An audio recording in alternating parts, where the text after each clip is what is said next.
Hello everyone. आज हम बात करने वाले हैं अबाउट टू इंटरेस्टिंग स्टोरीज। पहला about the return of DLF in Mumbai और उसके क्या प्लान्स है फ्यूचर के लिए, and secondly about the quarter one results of Tech Mahindra and what's next for the investors. Hi, this is Suhani and welcome to today in markets.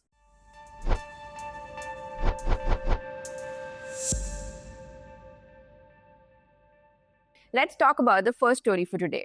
DLF की मुंबई में शानदार वापसी। इंडिया की सबसे बड़ी रियल एस्टेट डेवलपर डीएलएफ ने मुंबई के अंधेरी वेस्ट एरिया में अपना पहला लग्जरी रेसिडेंशियल प्रोजेक्ट लॉन्च किया है। ये मूव डीएलएफ के लिए काफी सिग्निफिकेंट है क्योंकि अब वो मेनली गुरुग्राम के लग्जरी हाउसिंग सेगमेंट में डोमिनेट करता था, लेकिन अब वो अपना प्रेजेंस पैन इंडिया स्केल पर एक्सपैंड कर रहा है और मुंबई जैसे प्रीमियम मार्केट में री एंट्री कर रहा है। अब प्रोजेक्ट का इन्वेस्टमेंट और स्कोप देखते हैं। डीएलएफ इस प्रोजेक्ट के फेज 1 में 1000 करोड़ रुपीस इन्वेस्ट करने वाला है और एक्सपेक्टेड प्री सेल्स रेवेन्यू है अराउंड 2300 करोड़। प्रोजेक्ट 5.18 एकड़ लैंड पर बन रहा है जो एक 10 एकड़ स्लम रिहैबिलिटेशन प्रोजेक्ट का पार्ट है। डीएलएफ ने ट्राइडेंट रियल्टी के साथ मिलकर एक स्पेशल पर्पस व्हीकल बनाया है जिसमें डीएलएफ का 51% स्टेक है। एसपीवी के जरिए 3.5 मिलियन स्क्वायर फीट डेवलप किया जाएगा एंड लैंड एक्विजिशन जुलाई 23 में 400 करोड़ में हुआ है। अब डीएलएफ का स्ट्रेटेजिक री एंट्री देखते हैं मुंबई में। डीएलएफ ने पहले भी मुंबई में एंट्री ली थी 2005 में विद 17 एकड़ मिल लैंड बाय किया था 702 करोड़ में, लेकिन 2012 में जब मार्केट स्लो डाउन हुआ तब उस लैंड को लोढ़ा डेवलपर्स को 2700 करोड़ में बेच दिया गया। अब डीएलएफ ने वापस मुंबई सिटी में एंट्री किया है, लेकिन इस बार ज्यादा फोकस्ड और कैलकुलेटेड अप्रोच के साथ। वो अब लार्ज लैंड बैंक्स के जरिए रीडेवलपमेंट और जॉइंट वेंचर्स के थ्रू एंट्री लेने वाला है। मुंबई की लग्जरी रियल एस्टेट मार्केट में डीएलएफ अपने डिजाइन, स्पेस और लाइफस्टाइल पे फोकस कर रहा है जो उसकी गुरुग्राम बेस्ड स्ट्रेंथ था। अब डिमांड और ब्रांडिंग पावर की बात करते हैं। इस प्रोजेक्ट के लिए डीएलएफ को 15 स्टेट्स के चैनल पार्टनर्स से डिमांड मिली है। एनआरआई बायर्स का भी स्ट्रॉन्ग इंटरेस्ट देखने मिला है जो डीएलएफ के पास्ट गुरुग्राम लॉन्चेस का पैटर्न जैसे है। FY25 में एनआरआई से $421 मिलियन की सेल्स बुकिंग हुई थी। अंधेरी मार्केट में पहले से एस्टैब्लिश्ड प्लेयर्स है, लेकिन डीएलएफ अपना ब्रांड और एग्जीक्यूशन रिकॉर्ड के दम पर कॉन्फिडेंटली कम्पीट कर रहा है। अब डीएलएफ का एग्जीक्यूशन इंजन काफी स्ट्रॉन्ग है, टाइमली लॉन्चेस है और रिकॉर्ड ब्रेकिंग बुकिंग्स के थ्रू कंपनी ने कंसिस्टेंट मोमेंटम बनाए रखा है। अगर फ्यूचर एक्सपेंशन बियॉन्ड मुंबई की बात करें तो वो गोवा में भी अपना प्रोजेक्ट लॉन्च करा है। डीएलएफ गोवा में एक लग्जरी विला प्रोजेक्ट लॉन्च करेगा बुटीक स्टाइल प्रीमियम ऑफरिंग के साथ, और कंपनी मुंबई के और रीडेवलपमेंट प्रोजेक्ट्स एक्सप्लोर कर रहा है। प्रेफरेंस रहेगा लार्ज साइज प्रोजेक्ट्स या क्लस्टर रीडेवलपमेंट के लिए। अब थोड़ा सा मुंबई का मार्केट कॉन्टेक्स्ट समझते हैं। जो डेवलपर इन्वेस्ट कर रहा है it is around 1000 crore into the first phase of its new project in Andheri West in the joint venture with Trident Realty। ये एक पहला फेज है जो 4 साल का होगा और उसमें देखा जाएगा development of 237 story tower featuring home priced between 5 to 8 crores and penthouses touching 15 crores, and it is being developed on a 5.18 acre parcel of 10 acre slum which is being redeveloped and rehabilitated। ये एक powerful demonstration है कि कैसे immense value generate की सकती है जो land usually return of हो जाती है एज अ स्लम। डीएलएफ और उनके पार्टनर्स ने एक prime piece of real estate in Mumbai के एक बहुत ज्यादा सॉट आफ्टर सबर्ब में इन्वेस्ट किया है, and this should be a big indicator of what other such slum rehabilitation projects underway are going to look like. And इन सब का हाईलाइट है of course Dharavi which is a massive 560 acre big. ये money जो आएगा वो redevelopment के लिए यूज होगा between 1 to 3 lakh crore over several years, जिसमें ये रीडेवलपमेंट के प्रोजेक्ट्स में यूज करने वाले हैं। तो all in all final takeaway from all of this is कि डीएलएफ ने Mumbai luxury real estate market में 2300 करोड़ का बेट लगाया है। कंपनी ने गुरुग्राम के बाद मुंबई को टारगेट किया है और डिमांड के इंडिकेटर्स काफी स्ट्रांग है। एग्जीक्यूशन, ब्रांड वैल्यू और लाइफस्टाइल पोजिशनिंग डीएलएफ के की इंडिकेटर्स होंगे। फ्यूचर में गोवा और मुंबई के और प्रोजेक्ट्स के थ्रू डीएलएफ अपना नेशनल एक्सपेंशन को और भी स्ट्रेंथन करेगा। और अब आते हैं टेक महिंद्रा के क्वार्टर वन रिजल्ट्स पे। अगर नेट प्रॉफिट की बात करें तो एक स्ट्रॉन्ग ग्रोथ दिखाई है पर कुछ एस्टिमेट्स मिस किए हैं। टेक महिंद्रा ने Q1 ऑफ FY26 में 1141 करोड़ का कंसोलिडेटेड नेट प्रॉफिट रिपोर्ट किया है, जो पिछले साल के 851 करोड़ के मुताबिक 34% का ग्रोथ दिखाता है। इसका मतलब ये है कि कंपनी का बॉटम लाइन परफॉर्मेंस स्ट्रांग था, लेकिन रेवेन्यू ऑपरेशंस में कुछ प्रेशर के कारण मार्केट एक्सपेक्टेशंस मीट नहीं हो पाई। अगर रेवेन्यू की बात करते हैं तो कंपनी का टोटल रेवेन्यू 13,351 करोड़ रहा है, जो पिछले साल 13,005 करोड़ ही था, मतलब 2.75% का ग्रोथ है। इस साल थोड़ा टॉप लाइन ग्रोथ स्लो होते हुए दिखा है, क्योंकि क्लाइंट्स अब डिस्क्रिशनरी टेक स्पेंड पे कम खर्चा करते हैं। थर्ड, अगर EBIT और मार्जिन्स की बात करें तो कंपनी का EBIT, which is earnings before interest and taxes, is 1,477 crore, जो है 34% का year on year growth. EBIT margin है 11.1%, जो ईयर ऑन ईयर बेसिस पे 260 पॉइंट्स से इम्प्रूव हुआ है और क्वार्टर ऑन क्वार्टर बेसिस पे 56 बेसिस पॉइंट्स का गेन था। ये 7th कॉन्सेक्यूटिव क्वार्टर था जब मार्जिन इम्प्रूव हुआ, जो काफी एक पॉजिटिव साइन दिखाई देती है।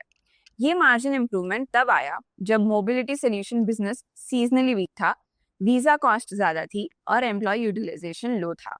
लेकिन कॉस्ट कटिंग इनिशिएटिव्स जैसे प्रोजेक्ट फॉर्चस, ज्यादा ऑफशोर वर्क और G&A ऑप्टिमाइजेशन ने मार्जिन सपोर्ट किया है। मैनेजमेंट का टारगेट है कि FY27 तक 15% EBIT मार्जिन अचीव करे।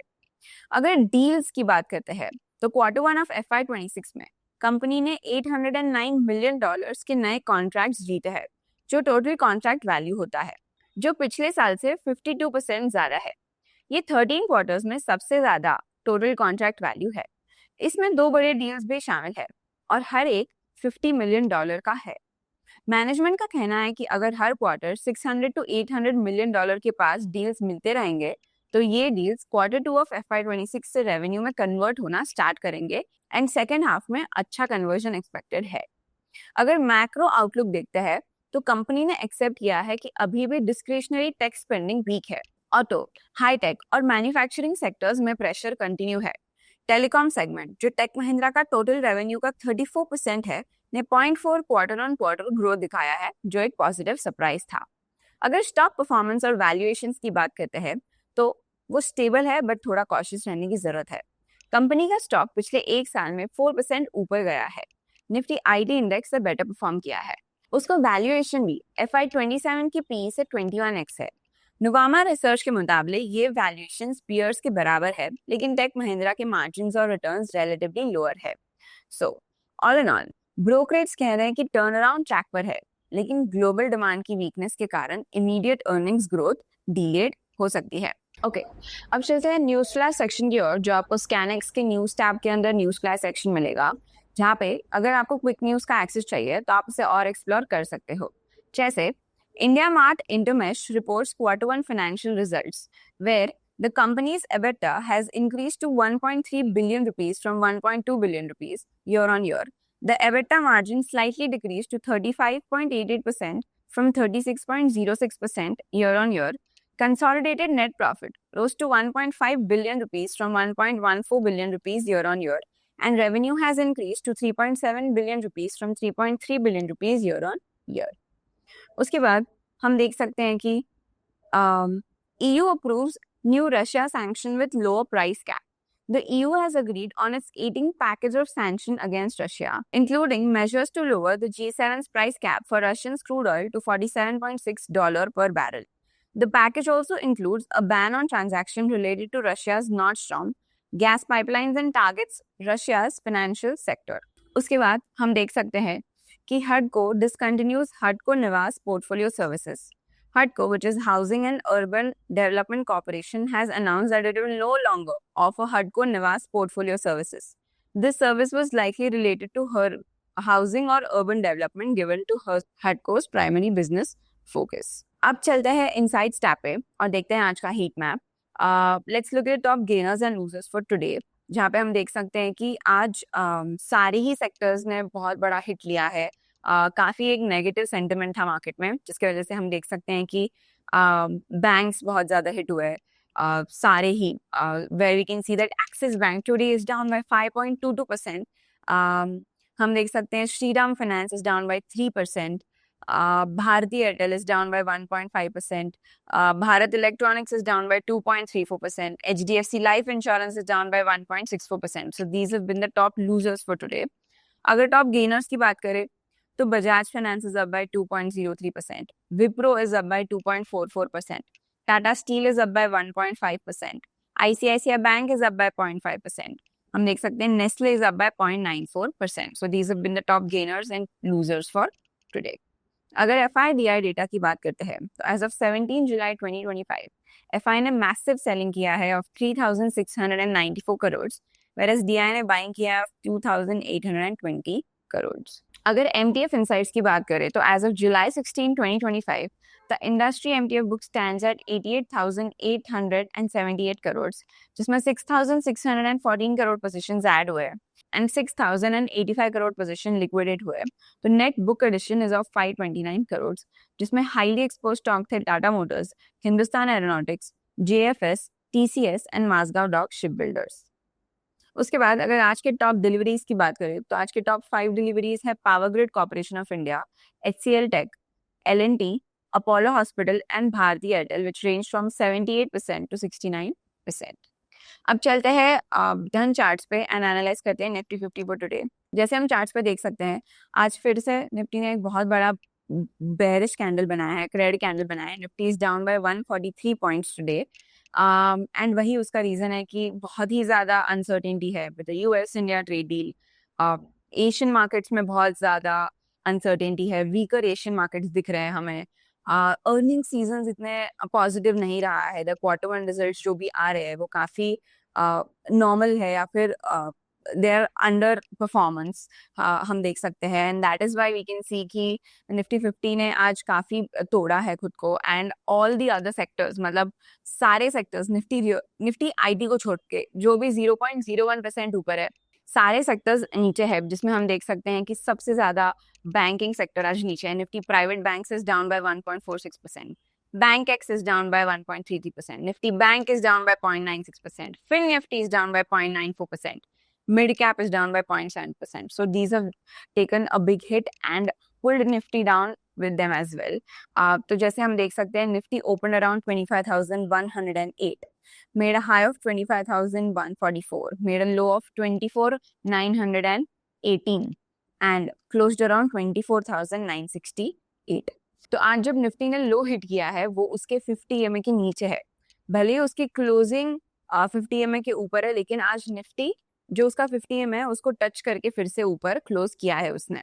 In conclusion Nifty is below it's 20 EMA और उसके 50 EMA के ऊपर ही बंद हुआ है, but it is very near to its 50 EMA as well. अगर ये 50 EMA को भी तोड़ता है तो हम देख सकते हैं कि निफ्टी में फिर से एक बेरिश पैटर्न हमें दिखाई देगा. सो बहुत ही कॉशियस टाइम्स है अभी and you should all be very careful while investing and trading. And इसका RSI भी गिर के हो चुका है 43. अगर सेंसेक्स की बात करते हैं तो सेंसेक्स भी आज 500 पॉइंट्स नीचे है. जैसे हम देख सकते हैं Sensex open around 82,194, made a high of 82,334, made a low of 81,608 and closed around 81,757. आज Sensex has closed below its 50 EMA as well. मतलब वो अब Sensex is below its 20 EMA and its 50 EMA और उसका RSI भी गिर के हो चुका है 41.